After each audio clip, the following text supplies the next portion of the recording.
കഴിഞ്ഞ സീസണിലെ golden glow winner ഹജ്മലാണ് ഇവിടെ ഉള്ളത്. ഹജ്മൽ, കഴിഞ്ഞ സീസൺ മികച്ചതായിരുന്നു. ഈ സീസൺ ആദ്യത്തെ 4 മത്സരം കഴിഞ്ഞപ്പോൾ ഒരു ക്ലീൻ ഷീറ്റ് പോലുമില്ല. അതിൻ്റെ ഒരു നിരാശയുണ്ടോ? ഈ സീസൺ കഴിഞ്ഞ സീസണത്തെ പോലെയല്ല.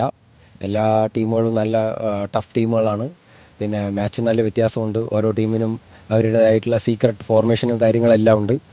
അപ്പോൾ കഴിഞ്ഞ ലാസ്റ്റ് മത്സരങ്ങളെല്ലാം നല്ല ടഫായിരുന്നു. പിന്നെ രണ്ട് ടീമും നല്ല ടഫായിട്ടാണല്ലോ കളിക്കുക. പിന്നെ ഒന്നും ക്ലീൻ ഷീറ്റ് എനിക്ക് മാക്സിമം ഞാൻ ട്രൈ ചെയ്തു. ഞാൻ ഡിഫൻസിനെ എല്ലാം ഓർഗനൈസ് ചെയ്ത് നല്ല രീതിക്കാണ് നിർത്തിയത്. ചെറിയ ചെറിയ അപാകതകൾ കാരണം കൊണ്ടാണ് നമ്മുടെ പോസ്റ്റിൽ ഗോൾ കയറിയത്. എന്തായാലും ടുഡേ നല്ലൊരു മാച്ചായിരിക്കും. ഒരു ക്ലീൻ ഷീറ്റ് പ്രതീക്ഷിക്കാം. അതെ, ആ ക്ലീൻ ഷീറ്റ് തന്നെയാണ് പ്രതീക്ഷിക്കുന്നത്. ആ ഒരു കോൺഫിഡൻസ്, പ്രത്യേകിച്ച് ആ ഗോളിൽ നിൽക്കുന്ന ഹജ്മലിനല്ല ഇവിടെ കാണുന്നത്. ഗോളിലാണെങ്കിൽ അത് കൃത്യമായി ഓർഗനൈസ് ചെയ്ത് ആളുകളോട് എവിടെ നിൽക്കണം, എന്ത് ചെയ്യണമെന്ന് ഇൻസ്ട്രക്ഷൻ കൊടുക്കുന്ന, നല്ല ആധികാരികമായി സംസാരിക്കുന്ന ഹജ്മൽ. ഇവിടെ കാണുന്ന ഹജ്മൽ ഒരു അല്പം വ്യത്യാസമുണ്ടല്ലോ. അത് നമ്മൾ ഈ ഒരു മീഡിയൻ്റെ മുന്നിൽ വരുന്നത് വളരെ കുറവാണ്. അപ്പോൾ അതുകൊണ്ടാണ് ഇങ്ങനെ ഒരു സന്ദർഭം വരുമ്പോൾ ഒരു ചെറിയൊരു തപ്പിത്തടയിൽ വരുന്നത്. വേറെ ഒന്നുമില്ല. എന്തായാലും ഇന്നത്തെ മാച്ച് എന്തായാലും ഉഷാറാക്കും. Okay, all the best. അപ്പോൾ ഇന്ന് കോൺഫിഡൻ്റ് ആയിട്ട് ഒരു ക്ലീൻ ഷീറ്റോടുകൂടെ വിജയത്തോടുകൂടി കയറട്ടെ. തീർച്ചയായും.